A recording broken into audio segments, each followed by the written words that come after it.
ہم آقا کریم علیہ الصلوۃ والسلام کی سیرت طیبہ کے حوالے سے تسلسل سے سیریز وائز گفتگو کر رہے ہیں۔ اگلا جمعہ انشاءاللہ ہم ماہ رمضان کے حوالے سے بات کریں گے، اور پھر ماہ رمضان کے دوران بھی کچھ خاص موضوعات جن کا تعلق ہماری پریکٹیکل لائف کے ساتھ اہم ہے، جن میں والدین کا بھی تعلق ہے، جن میں صدقہ و خیرات اور زکوٰۃ کے مسائل ہیں، اور درود و سلام سرکار کی بارگاہ میں، اس طرح کے موضوعات ہم ماہ رمضان میں لیں گے۔ اور رمضان کے بعد پھر انشاءاللہ یہ سلسلہ جو آج ہم روکیں گے سیرت طیبہ کا، اس کو پھر آگے شروع کریں گے۔ پچھلے خطبہ جمعہ میں ہم نے آقا کریم علیہ الصلوۃ والسلام کی ہجرت کے حوالے سے اپنی گفتگو کو کیا تھا، اور ہمارا سلسلہ تکلم حضور نبی کریم علیہ الصلوۃ والسلام کے غار ثور میں جا کر رکنے پر ختم ہوا تھا۔ اس سفر کو اللہ تعالیٰ کے حکم سے ایک حکمت عملی اور تدبیر کے تحت انتہائی خفیہ رکھا جا رہا تھا۔ صحابہ کرام کی بڑی تعداد حضور نبی کریم علیہ الصلوۃ والسلام سے پہلے ہجرت کر چکی تھی، بہت تھوڑے تھے جو بچ گئے تھے، اور حضور نبی کریم علیہ الصلوۃ والسلام کو ہجرت کرنے کا حکم اس وقت ملا جب کفار مکہ نے آپ کے معاذ اللہ قتل کرنے کا صرف ارادہ نہیں بلکہ عملی جامہ پہنانے کے لیے گھر کا گھیراؤ کر لیا تھا۔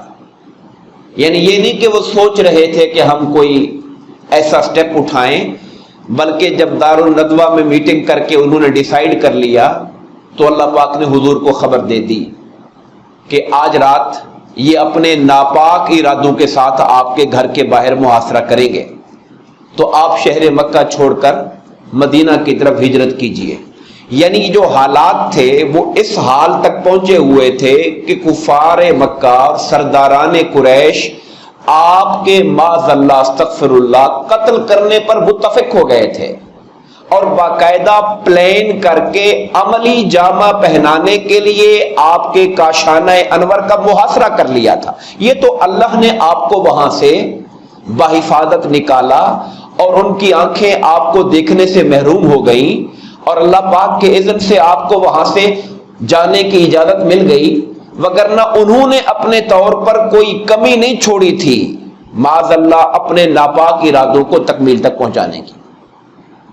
اب یہ کوشش جب وہ صبح کو ناکام ہو گئے اور انہیں پتا چلا کہ حضور بخیر و عافیت یہاں سے چلے گئے ہیں، تو اب انہوں نے پوری کوشش کی کہ ہم رستے میں ان کو قابو کریں، اور رستے میں جا کر ان کو اپنی گرفت میں لینے کی کوشش کریں۔ اب ایک آدمی تو شاید پیچھا نہ کر سکتا، انہوں نے لوگوں کو برانگیختہ کرنے کے لیے، ابھارنے کے لیے، ابو جہل نے اعلان کر دیا کہ میں 100 اونٹ اسے انعام میں دوں گا، معاذ اللہ استغفر اللہ، جو زندہ، یا دوسرا لفظ آپ سمجھتے ہیں، حضور نبی کریم کو اور آپ کے ساتھیوں کو گرفتار کر کے لے کر آئے۔ یعنی اس نے 100 اونٹوں کا، اور 100 اونٹ اس زمانے میں ایک بہت بڑی رقم تھی، آج بھی کروڑوں کی رقم ہے، یہ اس نے اعلان کیا، اور اس پر پھر ایک ہلچل مچ گئی، اور پورا کا پورا ہر بندہ جس کے پاس کوئی گھوڑا تھا، اونٹ تھا، وہ دوڑ پڑا کہ میں پیچھا کرتا ہوں، میں ڈھونڈتا ہوں تاکہ یہ انعام میں لوں۔ اور ویسے انعام کے علاوہ ان کے مذہب اور دین کا بھی جو مسئلہ تھا، ان کی اپنی بقا کا مسئلہ تھا کہ حضور کے یہاں سے جانے کا مطلب یہ ہے کہ آپ باہر مدینہ منورہ میں فوجی طاقت بنیں گے، اقتصادی طاقت بنیں گے، اور مکہ دوبارہ ہم سے چھین لیں گے، یہ خطرہ بھی ان کے ذہن میں تھا، اور وہ چاہتے تھے کسی طریقے سے ہم یہ ارادہ اور ہجرت کا یہ سفر کامیاب نہ ہونے دیں۔ لوگ اپنی جگہ دوڑے، اور اللہ پاک کے حکم سے حضور نبی کریم علیہ الصلوۃ والسلام جو تدبیر فرما رہے تھے وہ تدبیر اپنی جگہ پر تھی اور انتہائی کامل اور مکمل تھی۔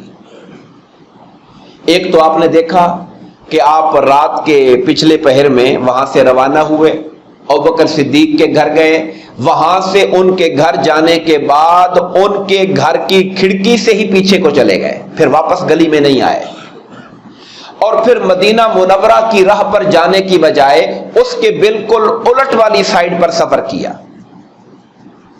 تاکہ ڈھونڈنے والے کسی اور سمت پہ ڈھونڈیں اور آپ وہاں سے اپنے لیے ایک بچاؤ کا رستہ بنائیں۔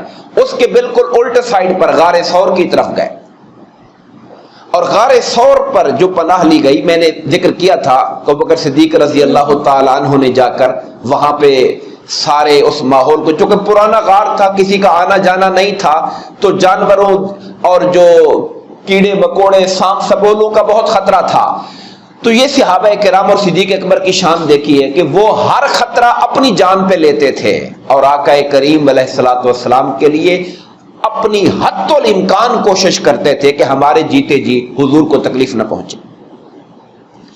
ابو جہل جس کھوجی کو لے کر چلا تھا، یہ بات بڑی اہم ہے، انسانوں کو اللہ تعالیٰ نے بڑی صلاحیتیں دی ہوتی ہیں، اب اس صلاحیت کا وہ مثبت استعمال کرتا ہے یا منفی کرتا ہے یہ الگ بات ہے۔ اب ابو جہل کا اور باقی سب کو یہی پتا تھا کہ حضور نے مدینے جانا ہے، وہ سارے مدینے کی طرف رستوں کو ڈھونڈ رہے تھے۔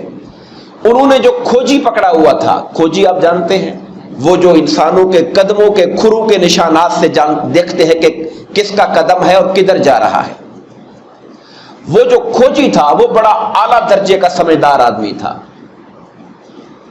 ابو جہل اور باقی سردار مدینے کو جاتے تھے، وہ کہتا تھا نہیں ادھر کو نہیں جا رہا پاؤں، قدم ادھر کو جا رہا ہے، پیچھے جا رہا ہے۔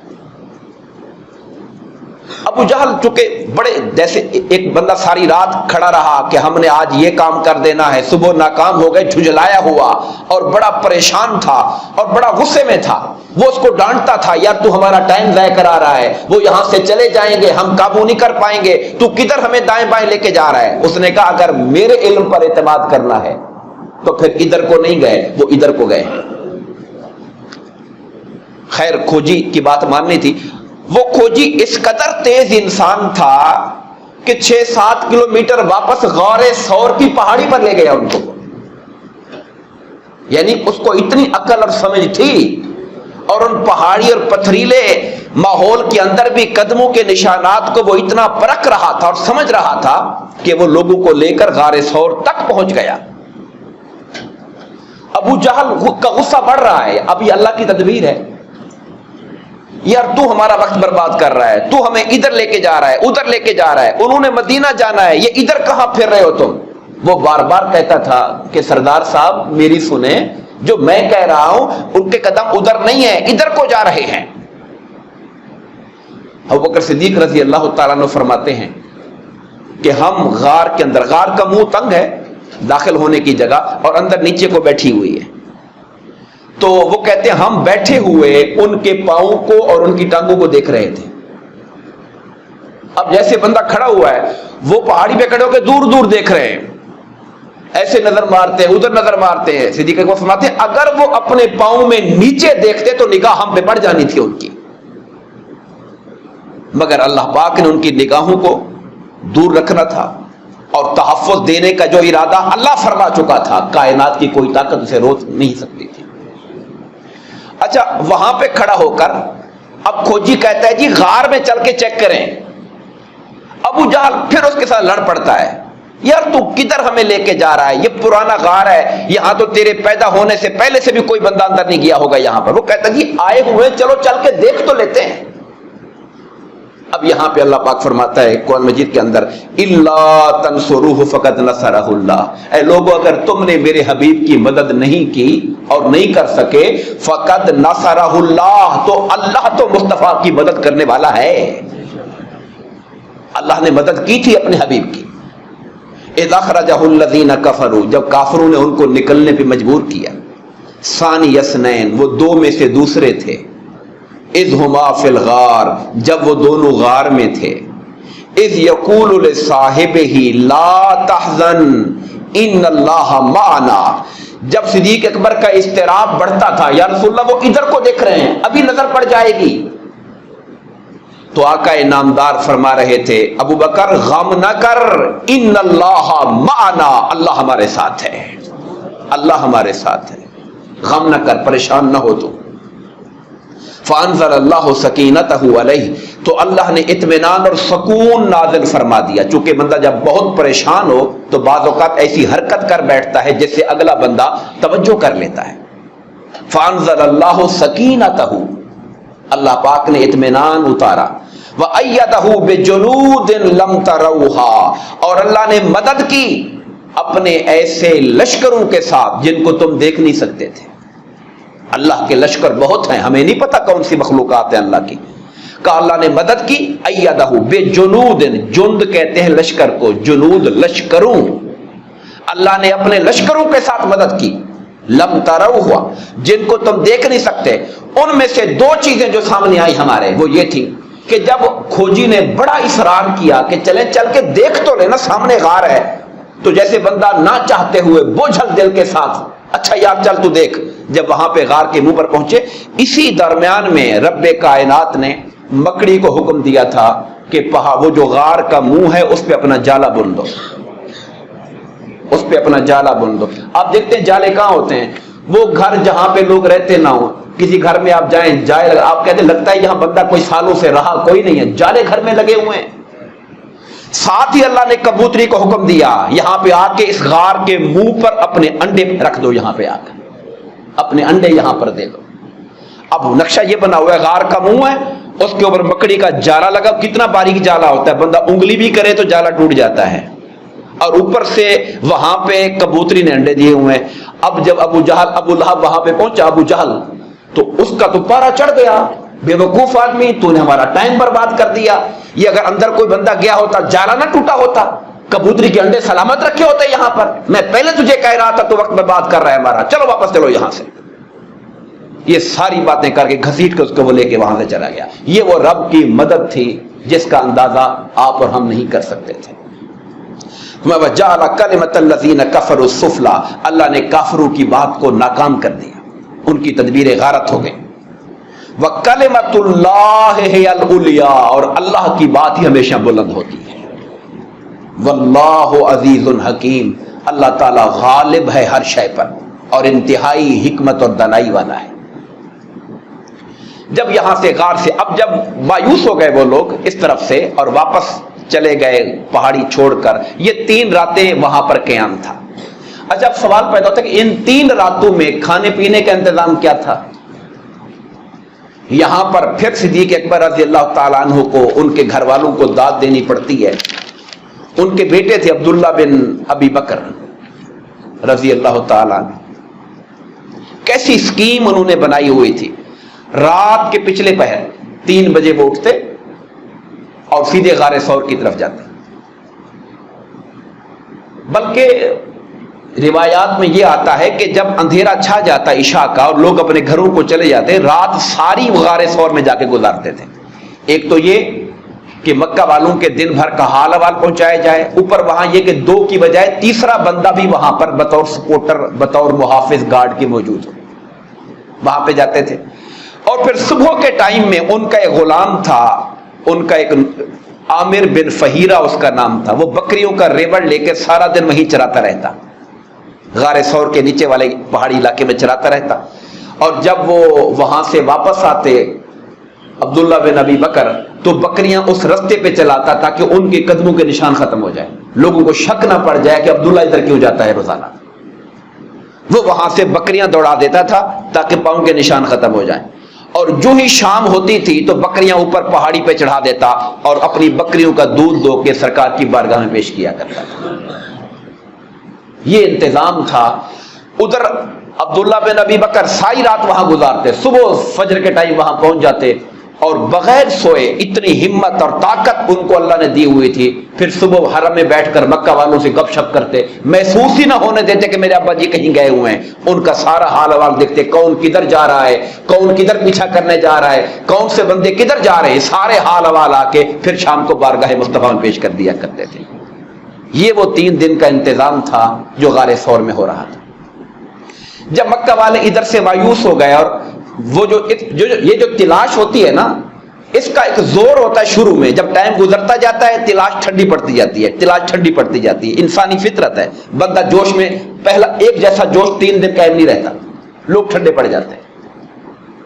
تیسرے دن غار ثور سے نیچے آئے، اب حضرت ابوبکر صدیق رضی اللہ تعالیٰ عنہ نے ایک اور انتظام کر کے رکھا ہوا تھا، وہ یہ تھا کہ جب سے انہیں پتا چلا تھا کہ حضور کو ہجرت کا حکم ملے گا، اندازہ تھا ہجرت کے لیے جانا ہے، اور آقا سے جب یہ پوچھا تھا کہ حضور میں چلا جاؤں، حضور نے کہا تھا نہیں تم نہ جاؤ، تو انہیں گیس تو ہو گیا تھا کہ لگتا ہے مجھے حضور کے ساتھ جانا ہے۔ انہوں نے اس وقت ہی 2 اونٹنیاں تگڑی طاقتور خرید لی تھی، اور خرید کر ایک بندے کے حوالے کر دی تھی کہ ان کو ببول کا درخت کے پتے کھلاؤ، ان کو خوب کھلاؤ پلاؤ، تگڑا کرو ان کو۔ اس دن کے انتظار میں رکھی ہوئی تھی، جب ہجرت کا حکم آئے گا تو ان 2 اونٹنیوں پر میں حضور کو بٹھا کے یہاں سے لے کے جاؤں گا یہاں سے۔ تو انہوں نے پہلے سے پیغام بھیج دیا تھا، عبداللہ بن اریکت اس کا نام تھا جس کے پاس اونٹنیاں کھڑی کی ہوئی تھی، تھا یہ کافر۔ یہاں سے ایک بات پتہ چلی کہ تھا وہ کافر، لیکن کافروں کے اندر بھی جو بندہ پروفیشنل ہو، اپنے کام سے کام رکھے، ماہر ہو اپنے کام کا اور با اعتماد ہو، تو اس پر بھی اعتماد کیا جا سکتا ہے۔ اب عبداللہ بن اریکت کو اس موقع پر اونٹنیاں دینا، اور پھر اس کے ساتھ وہ پھر صرف اونٹنیاں پالنے والا نہیں تھا، بلکہ ان پہاڑی رستوں کا بہت بڑا ماہر تھا، وہ اس کو بڑے رستے پتہ تھے، کہاں سے رستہ نکلتا ہے۔ آپ خود جانتے ہیں جن محلوں میں ہم رہتے ہیں، ہمیں پتہ ہوتا ہے کون سی گلی کدھر جا کے نکلے گی، صرف والٹن روڈ سے گزرنے والے کو پتہ نہیں ہے ادھر گلیاں کہاں سے کہاں نکلتی ہیں، یہ لوکل بندے کو پتہ ہوتا ہے۔ تو عبداللہ بن اریکت ایسا بندہ تھا مکہ سے مدینہ کے، اسے کئی رستے پتہ تھے کہ یہاں رکاوٹ آئے گی ادھر نکلوں گا، یہاں رکاوٹ آئے گی ادھر سے لے کے چلا جاؤں گا۔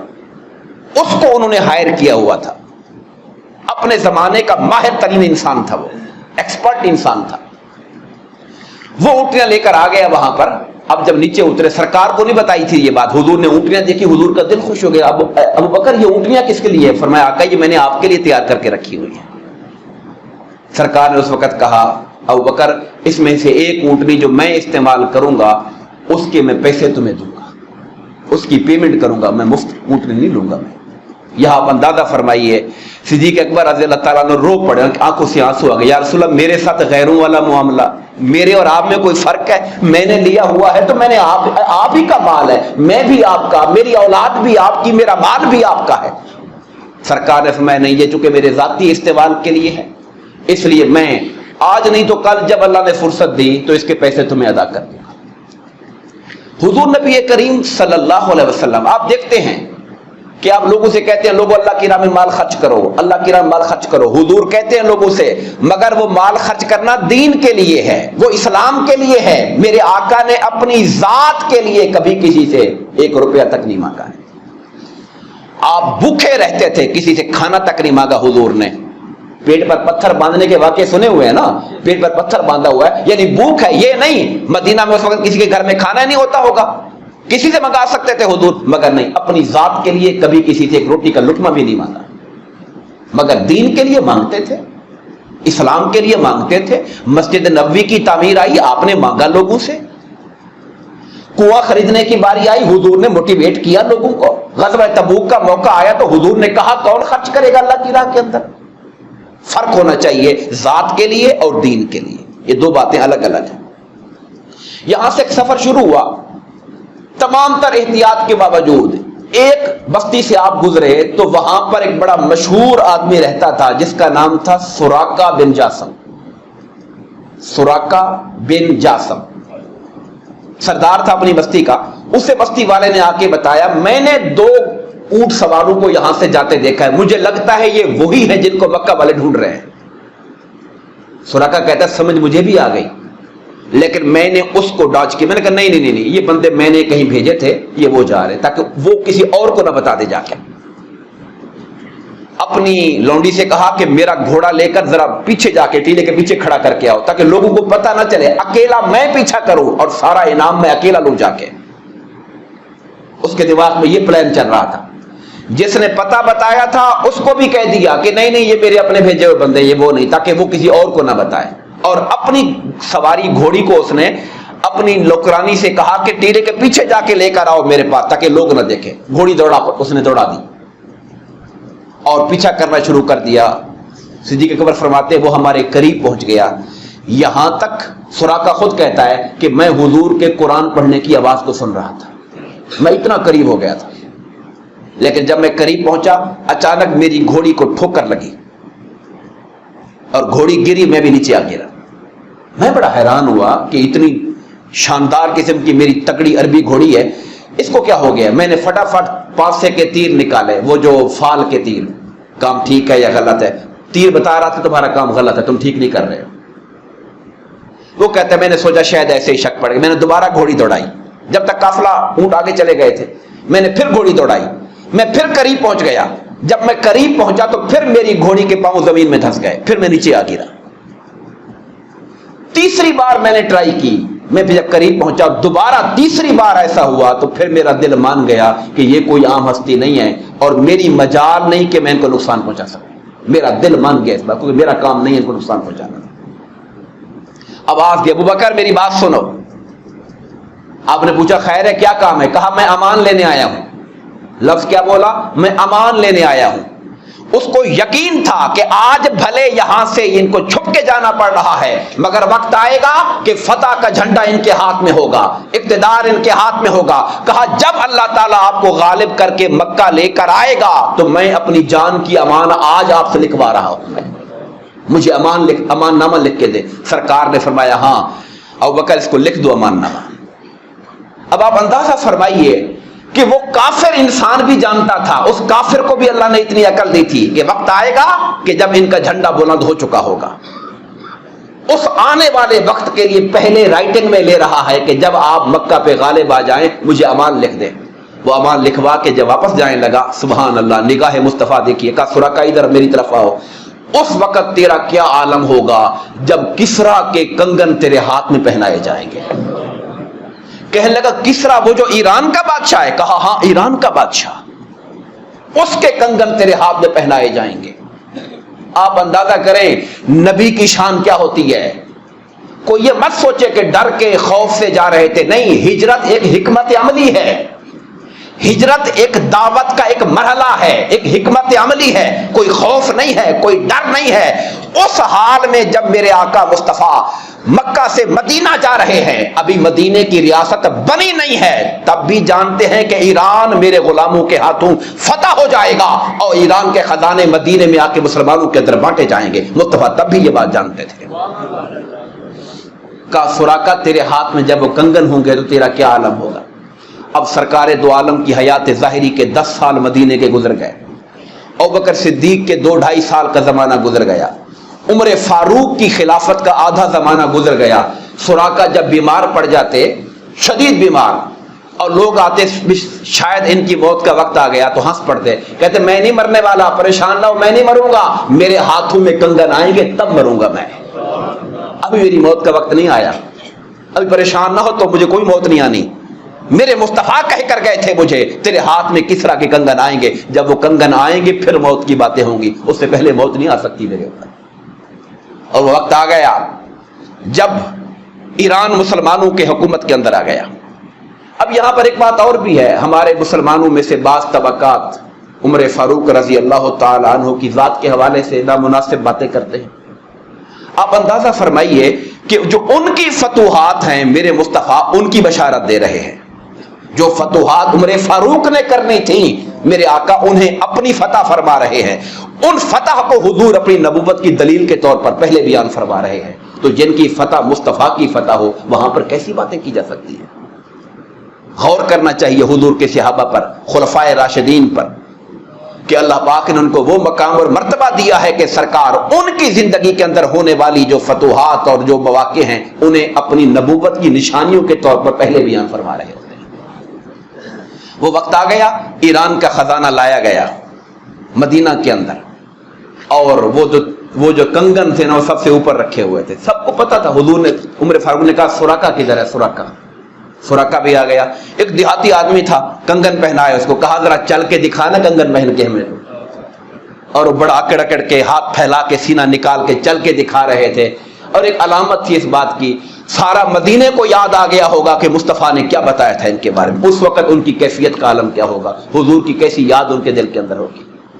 کہ آقا انعامدار علیہ الصلوۃ والسلام نے آج سے 20-22 سال پہلے خبر دی تھی مکہ سے آتے ہوئے، اور آج آنکھیں دیکھ رہی ہیں، ان کے ایمان کی کیفیت کا عالم کیا ہوگا؟ دوستان گرامی قدر، یہ وہ سفر ہجرت ہے جس پر حضور نبی کریم علیہ الصلوۃ والسلام چل رہے ہیں۔ اور پھر میں آخری بات جو عرض کروں گا، اس سفر میں ایک مقام وہ آیا، ایک بڑا ایمان افروز جو ایک مرحلہ آیا، وہ ایک پڑاؤ تھا۔ پڑاؤ سے بھی پہلے ہم ذکر کریں گے حضرت اسماء بنت ابی بکر کا رضی اللہ تعالیٰ عنہ۔ جب غار ثور کے بعد اب نکلنے کا وقت تھا تو صدیق اکبر ساری بات بتا کر گئے تھے اپنے گھر والوں کو کہ تیسرے دن جب لانا ہے تو کھانا اچھا پیک کر کے لانا ہے، تاکہ ہم نے اب غار ثور سے نکلنا ہے، اب کھانے کا اچھا بنڈل ہو تاکہ جتنا ہو سکتا ہے چلے ہمارے ساتھ۔ آپ کی بیٹی حضرت اسماء رضی اللہ تعالیٰ چونکہ بڑی تھی حضرت عائشہ سے، تو وہ ساری تیاری کر رہی تھی۔ سامان کو پیک کرنے کا ٹائم آیا تو باندھنے کے لیے جو رسی تھی، آخر اونٹ کے ساتھ باندھنے کے لیے رسی چاہیے اس کی کجاوے کے ساتھ تاکہ چیز پکی رہے، تو رسی کوئی نہیں تھی۔ ادھر ٹائم بڑا نازک ہے، وقت بڑا تھوڑا ہے، ایک ایک منٹ کی قدر ہے، رسی کہاں سے لے کر آئیں؟ تو اس زمانے میں عورتیں جو اپنی نیچے تہبند یا شلوار باندھتی تھی تو اس کے اوپر ایک پٹا باندھتی تھی اس کو مضبوط رکھنے کے لیے، جیسے ہمارے ہاں ازار بند ہوتا ہے، ان کے اوپر سے ایک پٹی باندھا کرتے تھے۔ جب انہیں اور کچھ نظر نہ آیا اور ٹائم بڑا تھوڑا ہے تو اپنی پٹی کھولی، اس کو درمیان میں چیر کے 2 حصے کیے، ایک حصہ واپس باندھ لیا اور جو ایک حصہ بچ گیا تھا اس کے ساتھ سامان کو باندھا تاکہ آقا کریم کا وہ سامان اونٹ کے ساتھ بحفاظ وہاں سے چلا جائے۔ تب حضور نے ان کو ذات النطاقتین، 2 کمر بند والی کا لقب عطا فرمایا تھا۔ یہ ذات النطاقتین ہے، 2 کمر بندوں والی، 2 پٹیوں والی۔ حضور کے منہ سے یہ کلمات وہ نکلے کہ قیامت تک کے لیے اور پوری زندگی بھر ان کے لیے اور قیامت تک کے لیے ایک فخر کا نشان بن گئے کہ آقا نے ان کو یہ لقب عطا فرمایا ہوا تھا۔ مزید گفتگو ہم انشاءاللہ آنے والے جمعہ پر کریں گے، اور میں نے جیسا کہ شروع میں بتایا تھا کہ ہم اب آئندہ جمعہ پر سیرت کے سلسلے کو روک دیں گے آج، اور پھر ماہ رمضان کے حوالے سے گفتگو کا آغاز کریں گے۔ اللہ تبارک و تعالی ہم سب کو آقا کریم علیہ الصلوۃ والسلام کے نقش قدم پہ چلنے کی توفیق عطا فرمائے، آمین۔ وما علینا الا البلاغ المبین۔